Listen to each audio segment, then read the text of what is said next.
it's not, I wouldn't have picked gay marriage to be the organizing tool of my people's, but because of what it has unleashed in terms of national hatreds, I have once again involved myself in a organized struggle against the state. So that's a big yes sign, you know. But there's a connection, and this is something I wrote, an open letter to my community, and I use the word queers to be inclusive of all.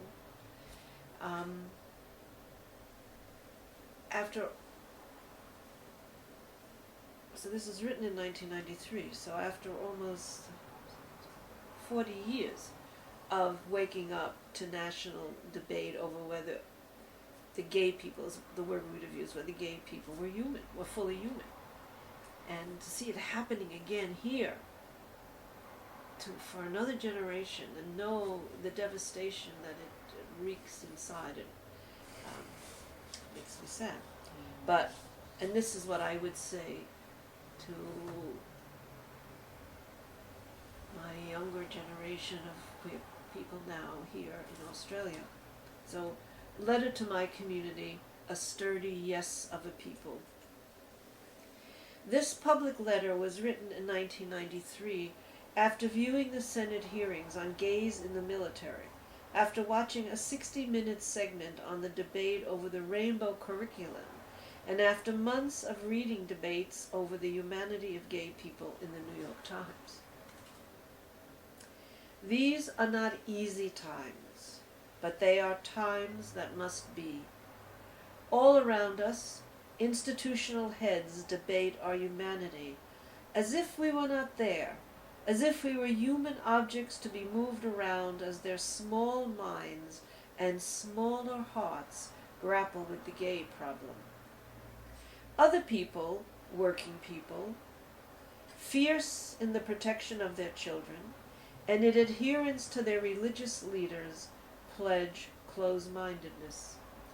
Devout Catholic, Orthodox Jew, fundamental Christian know what God has said about us. The powerful and the powerless join hands in judgment. But we come now, a full-handed people. We come knowing our history, knowing our poets, knowing our communities from the past who build worlds for us to inherit. We come as women who refuse to be ideal or childlike or fettered. We come as men who endure the loss of all for the love of some. We are the watchers of their sad shows. We can be the builders of new times. For over 4 decades I have made my way in this world as a lover of women. I have spread my legs and lowered my lips for the love of women at night and taught my students during the day. The way I loved filled the way I taught. The way I loved shaped the books I wrote.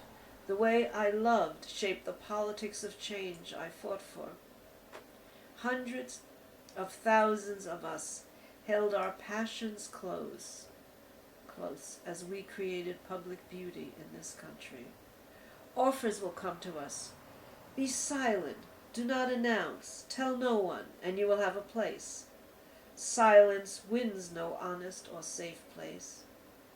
Disclosures make us impossible. Silence makes us possible. But our heritage demands sound.